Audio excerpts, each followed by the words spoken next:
요즘 미국은 코로나 바이러스 백신 접종자가 늘어나면서 일일 확진자와 사망자가 예전보다요 눈에 띄게 줄어들었습니다.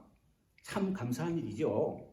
근데 이제 코로나 바이러스로 인하여서 예전에는요 제가 주보를 토요일에 완성했지만 요즘은요 미리 만들어서 수요일에 여러분에게 오픈으로 보냅니다. 근데 문제는요 여전히 설교할 본문을 읽고 묵상하고 연구하고 있는 중에도 불구하고 설교 제목을 정해야 한다는 어려움이 있어요. 오늘도 그랬어요. 지난주에 설교를 마치고 오늘 본문도 설교하려고 마음을 먹고요. 월요일, 화요일 이 본문을 자료를 연구하고 있다가 수요일이 되더라고요. 그래서 주보를 보내야 되니까 설교 제목을 정해야 되잖아요. 그래서 이제 처음에는요 믿음으로 어렵담을 받는다 의미인 이신칭의도 하려고 했지만 그 말은 오래 신앙생활 하신 분들은 너무 많이 들은 것이다 생각이 들어서 좀 더 새롭게 접근하고자 하는 의미에서 하나님께 인정받으려면 이란 제목을 정했습니다. 근데 본격적으로 설교를 작성하기 위해서 사람은 누구든지 인정받길 원한다는 주제에 대해서 인터넷 찾아보니요 이런 제목의 글이 먼저 눈에 들어왔어요. 여자는 남자의 기질을 알아야 한다. 남자는 인정받고 존경받는 것을 좋아한다. 남자는 여자의 기질을 알아야 한다. 여자는 사랑받고 이해받고 싶어한다. 이 보니까 만약 그렇다면 이게 제가 설교 제목을 잘못 적은 것이 아닌가 후회가 되었어요. 여자분들이 인정받기보다는 사랑받고 이해받고 싶어하는 것이 아닌가 해서 말입니다. 근데 이제 제가 왜 이런 제목을 정했나 생각해 보니요. 제 얘기는요. 인정받고 싶은 마음이 굉장히 강하다는 것을 깨달았습니다. 그래서 국어사전에 이렇게 인정받다라는 말을 찾아보니요. 확실히 그렇다고 여김을 받다라고 되어 있어요. 예문을 들어서 다방면에 걸쳐 천재성을 인정받다 또는 공로를 인정받다 능력을 인정받다라고 나와요. 저는 개인적으로 돌아보면 제 아내에게 좋은 남편으로 인정받기를 원하고 또 자녀들에게 좋은 아빠로 인정받기를 원해요. 그리고 오늘 함께 예배드리는 여러분에게도 좋은 목사로서 인정받기를 원하는 마음이 있습니다. 짐작하기로는 조금 차이는 있겠지만 아마 이런 분들도 인정받고 싶은 마음을 다들 가지고 계실 것입니다. 그러시죠? 그죠? 남편으로서, 또 아내로서, 부모로서, 자녀로서, 또 친구로, 좋은 동료로, 좋은 이웃으로 말입니다. 그리고 특별히 예수님 잘 믿는 사람으로 인정받고 싶은 마음이 있을 것입니다. 그렇다면 우리는 어떻게 인정받으며 행복하게 살 수 있을까요? 한 발 더 나아가 우리가 어떻게 서로 인정하고 인정받으며 이 땅에서 함께 행복하게 살 수 있을까요? 그 성경적인 답은요 아주 분명합니다. 그러니까 우리가 하나님의 인정을 받고 있다는 것을 깨닫는 것입니다. 하나님으로부터 인정받고 있다는 것을 깨닫고 살아갈 때 우리 모두는요 서로 인정하며 예외 없이 행복하게 이 땅에서 살게 될 줄로 믿습니다. 그렇다면 우리가 어떻게 하면 하나님께 인정받을 수 있을까요? 그럼 어떻게 하면 하나님께 인정받습니까? 간단해요. 예수 믿으면 됩니다. 우리는 예수 믿으면 구원받고 하나님의 인정을 받아서 행복한 삶을 살게 됩니다. 이것이 바로 복음, 기쁜 소식이죠. 여러분, 복음 중에 복음이라 할 수 있는 요한복음 3장 16절 말씀 잘 아시죠? 하나님이 세상을 이처럼 사랑하사 독생자를 주셨으니 이런 저를 믿는 자마다 멸망치 않고 영생을 얻게 하려 하십니다. 원하기는 저와 여러분들이 한 사람도 빠짐없이 하나님이 나를 사랑하사 보내신 독생자 예수 그리스도를 믿음으로 멸망하지 아니하고 영생을 얻고 구원받아 하나님께 인정받는 행복한 삶을 사시기를 바랍니다. 오늘 우리가 읽은 본문은요, 우리가 왜 예수를 믿어야 영생을 얻고 하나님께 인정받고 행복하게 살게 되는지를 잘 보여주고 있습니다. 우리나라에 말에 이런 말이 있죠. 법 없이도 살 수 있는 사람이라는 말이 있습니다. 타고난 천성이요, 착하고 선해서 남을 속이고 해줄 줄 모르는 사람을 가리켜 우리는 흔히들 저 사람 법 없이도 살 수 있는 사람이라는 말을 하죠. 이에 대해서 어떤 법학자가 이런 걸 썼더군요. 법 없이도 살 수 있는 사람은 착한 사람이 아니라 도리어 약자다. 남을 속일 줄 모르고 해줄 줄 모르는 삶일수록 악한 자의 밥이 되기 때문에 법의 보호는 필요하다. 무부원을 원하는 자는요, 강한 발톱과 악의 이빨을 가진 이리떼들이다. 그래야만 마음 놓고 풀이나 뜯으며 살아가는 사슴이나 토끼를 잡아먹을 수 있기 때문이다. 그 법학자의 논리는요, 세상 법은 이 세상에 강한 자가 아니라 약한 자를 지켜준다는 거예요. 법을 통해서 못하게 지켜준다는 것이죠. 그러나 하나님의 법, 즉 율법은 이러한 세상 법과는 전혀 다릅니다.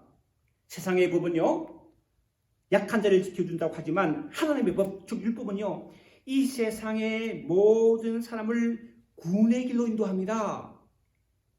율법이요. 왜냐하면 율법은 우리가 죄인임을 깨닫게 하기 때문입니다. 여러분, 하나님에 의해서 하나님의 행성을 따라 하나님 모양대로 지음받은 아담과 하와는 에덴 동산에서 하나님과 더불어 아무 염려 걱정 없이 행복하게 살고 있었습니다. 그런데 어느 날 들짐승 중에 가장 강교한 뱀이 하와를 찾아와 하나님이 먹지 말라고 금하신 에덴 동산의 중앙에 있는 선악을 알게 하는 나무 열매를 따먹도록 이렇게 유혹합니다. 창세기 3장 무슨 말씀이죠? 너희가 그것을 먹나니는 너희 눈이 밝아져 하나님과 같이 되어 선악을 알 줄을 하나님이 아십니다. 악한 뱀의 유혹을 받은 아담과 하와는요, 그 열매를 따먹고 자신들이 벌거벗음을 깨닫고 두려워 숨어버립니다. 왜냐하면 하나님이 먹지 말라고 하셨음에도 불구하고 그 명령을 거스리는 죄를 범했기 때문입니다. 창세기에 나오는 아담과 하와 이야기가요, 지금 우리들도 그대로 적용된다는 것을 바울이 분명하게 보여주고 있습니다. 오늘 본문 19절 20절 말씀이죠. 읽어보겠습니다. 우리가 알거니와 무릇 율법이 말하는 바는 율법 아래에 있는 자들에게 말하는 것이니 이는 모든 입을 막고 온 세상으로 하나님의 심판 아래에 있게 하려 합니다. 20절. 그러므로 율법의 행위로 그의 앞에 어렵다 하심을 얻을 육체가 없느니라. 율법으로는 죄를 깨달습니다. 우리에게 율법이 주어진 것은요, 우리 모두가 유례 없이 하나님의 심판 아래에 있다는 것을 깨닫게 하기 위함이라는 그 말입니다. 율법을 보면요, 우리 죄가 분명하게 드러나기 때문입니다. 그런데 사람들은요, 안타깝게도 나는 율법을 어기는 죄를 범하지 않았다는 마음을 각자 가지고 있으며 자신의 죄를 전혀 심각하게 생각하지 않는 경향이 있습니다. 오하이오 주에서 목회하는 폴 오시 목사가 자신의 경험을 이렇게 고백했어요. 설교를 막 끝냈을 때 9살 정도 되는 소년이 일서더니 이렇게 떨면서 복도를 걸어오고 있었습니다. 저는 강단에서 내려와 아이를 붙잡고 얘야 무슨 일이냐 라고 물었습니다. 그 아이는요, 저처럼 사악한 죄인도 구원하실까요? 라고 물었습니다. 무슨 잘못을 했느냐 물었더니 엄마의 말씀에 순종하지 않았다라고 하더군요. 그때 교인들이 웃었습니다. 목사님이 웃는 교인들에게 이렇게 말했습니다. 웃지 마세요. 지금 주님께서 무슨 일을 하고 계시는지 아시나요? 하나님께서는 우리 모두가 가져야 할 자세에 대해 그 아이를 통해 말씀하신 것입니다. 하나님께서는 그 아이의 작은 죄가 심판을 받아 예수님으로부터 영원히 분리된 채 지옥에 가기에 충분하다는 것을 말씀하고 계시는 것입니다. 우리는요, 특별한 잘못을 해야 비로소 죄를 지었다고 여깁니다. 내가 나쁜 짓, 나쁜 생각하지 않고 착하고 선하게 살아간다면 나는 적어도 죄인이 아니라고 생각한다는 것이죠. 그러나 여러분, 성경에 가르치면 결코 그렇지 않습니다. 세상 사람들은 큰 죄, 작은 죄를 따지며 구별하지만 하나님은 그렇지 않으시다는 거예요. 성경은 지극히 작은 죄 하나라도 우리는 천국에 가지 못하고 지옥에 간다고 가르칩니다. 우리의 지극히 작은 죄라도 거룩하신 하나님과는 같이 있을 수 없게 만들기 때문입니다. 바울은 그래서 로마서 6장 23절에서 죄의 삭은 사망이라고 했고, 하나님은 우리들에게 죄를 깨닫게 하시고자 우리들에게 율법을 주신 것입니다. 그 율법을 통해서 우리가 하나님 앞에 죄인이라는 것을 깨닫고 우리 죄를 회개하며 거룩한 하나님께로 돌아가게 된다는 것이죠. 여러분, 종교교육자 마틴 루터가 그랬습니다. 그는 세상에 사는 일반인과는 달리 수도원에서 경건하게 수도하는 사대였습니다. 그러니까 보통 사람과 달리 이제 죄를 지을 상황이 아니었어요. 그러나 그는 성경을 통해서 하나님의 거룩하심을 깨달았습니다. 그리고 자신의 죄로 인하여 견딜 수 없이 괴로워했으며 그야말로 지옥의 고통을 겪었습니다. 바로 그때 그는요, 주님께서 하신 말씀을 들었습니다. 루터야, 하나의 죄만 있어도 지옥이다. 100가지가 아니요 1000가지도 아니요 단 하나의 죄라도 영원한 지옥으로 가기에 충분하다. 성경적인 근거는 충분해 분명합니다. 여러분, 아담과 하와가 몇 가지 죄를 범했나요?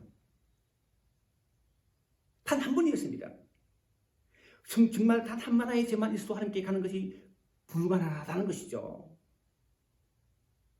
하지만 안타깝게도요, 많은 사람들이 이런 성경적인 진리를 깨닫지 못하고 자신은 착하고 선하게 살기 때문에 아무런 문제가 없다고 생각합니다. 그러나 여러분, 절대 그렇지 않습니다. 우리가 숨을 쉬는 공기가 깨끗하다고 생각하십니까? 그렇지 않죠. 우리가 예배드리는 본당도에 보면요, 햇빛이 비치면요, 온갖 먼지가 가득가득 보게 된다는 것이죠. 율법이 바로 햇빛과 같은 역할을 한다는 것입니다. 그럼에도 불구하고 어떤 사람은요, 율법을 철저히 지킴으로 죄가 없는 어려운 사람이 되려고 하였습니다. 스기공과 바리새인들이 바로 그런 사람들이었죠. 그들은 율법을 지키는 노력을 하는 것으로 자신을 어렵다라고 여겼다는 거예요. 그러나 여러분, 하나님께 우리에게 주신 율법을 지키려 노력하는 것으로 하나님 앞에 어렵다 이끌음 받은 사람은 아무도 없다는 거예요. 무엇인가는 지키지 못할 수밖에 없는 것이 바로 우리 인간인 것입니다. 그렇다면요, 율법이 너무나 분명한 거예요. 우리는 하나님께서 우리에게 주신 율법으로 우리 자신을 돌아보며 우리의 죄를 깨닫고 우리가 하나님 앞에 죄인임을 인정하는 것입니다. 아무런 이유가 없어요. 하나님 앞에서는요, 목사도, 장로도, 권사도, 집사도, 평신도도 똑같은 죄인인 것입니다. 그러므로 내가 하나님 앞에 죄인임을 인정하는 것은 하나님의 은혜를 받는 간물이라는 거예요. 내가 하나님 앞에 죄인임을 인정할 때 비로소 예수를 믿음으로 내가 하나님 앞에 죄가 없는 어려운 자가 되기 때문입니다. 21절, 22절 말씀이죠. 읽어보십시다. 21절, 이제는 율법 외에 한 의가 나타났으니 율법과 선지자들에게 증거를 받은 것이라. 곧 예수를 믿음으로 말미암아 모든 믿는 자에게 미치는 하나님의 은이 차별이 없느니라. 여러분, 율법에도 하나님의 의가 분명히 있습니다. 그런데 문제는요, 우리가 하나님께 주신 율법을 지킴으로 하나님의 의에 이룰 수가 없다는 거예요. 그런 우리에게 복음이 전해졌는데 율법 외에 하나님의 한 의가 나타났다는 것입니다. 이에 대해서 어신이요, 중생의 은혜이며 아무 자격이 없는 우리를 하나님께서 성령으로 새롭게 하시고자 값없이 주신 은혜요, 율법 행위를 배제할 수 있는 근거가 된다라고 했었고, 칼빈은 여기에 덧붙여서 허물의 사함을 얻고 그 죄의 가리움을 받는 복이 있다는 시편 32편 1절을 인용하면서 하나님의 의는 인간의 타고난 도덕적 본능에 의해 행할 수 있는 선행이나 심지어 신자들이 행할 수 있는 선행으로도 결코 얻을 수 없는 것으로 이해했다는 것이죠. 한마디로 우리가 율법을 지키며 어려워지는 것이 아니라 예수 그리스도를 믿음으로 어려워진다는 것입니다. 사도 바울은 이어지는 23절에서요. 모든 사람이 죄를 범하였음에 하나님의 영광이 이르지 못하리라고 합니다. 이 구절을요. 현대인의 성경은 이렇게 번역했습니다. 모든 사람이 죄를 지어 하나님의 영광스러운 표준에 이르지 못하였으나 사람이 먹는 식품 만드는 회사는요. 자신들이 세운 표준에 미치지 못하는 제품은요. 전량 다 폐기 처분합니다. 그것을 아깝다고 남겨두거나 산값에 파는 회사는요. 제대로 된 식품 회사가 아니죠. 하나님이 바로 그러하시라는 것입니다. 하나님의 영광스러운 표준, 즉 율법을 온전히 지키지 못하는 사람은 전부 불타는 지옥으로 보내어집니다. 하나님은요. 율법을 하나님을 범한 죄인과는요. 함께 할 수 없기 때문입니다. 그런데 죄를 지어 이처럼 하나님의 영광에 이르지 하나님의 영광스러운 표준에 이르지 못하는 우리에게 복음이 전해졌습니다. 그것은요. 우리가 범한 죄값을 하나님이 대신 치르시고 우리를 어렵다 하신 것입니다. 24절 말씀이죠. 읽어보면 그리스도 예수 안에 있는 속량으로 말미암아 하나님의 은혜로 어렵다 하심을 얻은 자 되었느니라. 우리는 속량, 리뎀션이라는 말을 보통 잘 쓰지 않죠. 구구사전에 찾아보면요. 속량이라고 이렇게 나옵니다. 역사적으로서 몸값을 받고 노비의 신분을 풀어주어서 양민이 되게 하던 일. 예전에 한국에 노비가 있었죠. 노비는 자유가 없는 주인의 몸종이었습니다. 그런데 자신의 몸값을 지불하고 그런 노비에서 벗어나는 양민이 된다는 것을 속량했다는 거예요. 또 하나님 부인은요. 기독교 용어로서 예수가 십자가에 못 박힘으로써 인류의 죄를 대신 씻어 구원한 일이라고 나옵니다. 그렇습니다. 우리가 율법을 범하는 죄를 지었으므로 우리가 벌을 받아야 하는 것이 너무나 당연한데 그리스도 예수께서 우리 대신 나 대신 십자가를 지시는 벌을 받으심으로 우리가 죄 사함 받고 죄 없다, 즉 어렵다 하심을 받는다는 것입니다. 사도 바울은 골로새서 1장 13절로 14절로 똑같은 질문을 합니다. 그가 우리를 흑암의 권세에서 건져내사 그의 사랑의 아들의 나라로 옮기셨으니 그 아들 안에서 우리가 속량 곧 죄의 사함을 얻었도다. 우리가 살면서요 누군가가 나에게 잘못하여 나에게 손해를 끼치면요 나와 그 사람과의 관계가 불편할 수밖에 없습니다. 그렇죠? 그런데 어떤 사람이 나에게 손해를 끼친 것을 내가 감당하고 그 사람 용서하면요 그 사람은요 나의 용서를 받아들이고 나와의 관계를 회복하는 것이 당연한 인간의 도리입니다. 그렇죠? 내가 용서했는데 상대방이 그것을 받아들이지 않으면 도리가 아니죠. 여러분 하나님과 우리 관계가 바로 이런 것입니다. 우리는 하나님께서 이렇게 살아야 한다고 주신 표준, 즉 율법대로 살지 못한 주인입니다. 한 사람도 이유가 없습니다. 그런데 하나님께서 그 독생자 예수를 이 땅에 보내어 주시고 우리가 감당해야 할 죄값으로 십자가에 못 박혀 피 흘리시는 화목제물로 삼아주신 것입니다. 그리고 우리 화목제일 제물 대신 예수를 믿을 때에 하나님은 우리를 어렵다 하시는 것입니다. 그러면 우리가 어렵게 되었다고 자랑할 수 없는 것이죠. 오직 믿음의 법으로 되었기 때문입니다. 27절, 28절 말씀입니다. 읽어보겠습니다. 그런즉 자랑할 때가 어디냐 있을 수가 없느니라. 무슨 법으로냐 행위로냐 오직 믿음으로 믿음의 법이니라. 28절 그러므로 사람이 어렵다 하심을 얻는 것은 율법의 행위에 있지 않고 믿음으로 되는 줄 우리가 인정하노라. 사랑하는 성도 여러분, 부모는요 자식을 사랑합니다. 부모가 자식을 사랑하는 이유는요, 자식이 무엇인가 잘나서가 아니라 내가 낳고 내가 키운 내 새끼이기 때문입니다. 그래서 세상적으로 조금 부족한 자식이라 할지라도 그 자식이요 엄마 아빠라고 부르며 안기면요 모든 부모는요 그 자식을 품어줍니다. 왜? 자식을 사랑하기 때문입니다. 우리를 향한 하나님의 사랑이 바로 이러한 것입니다.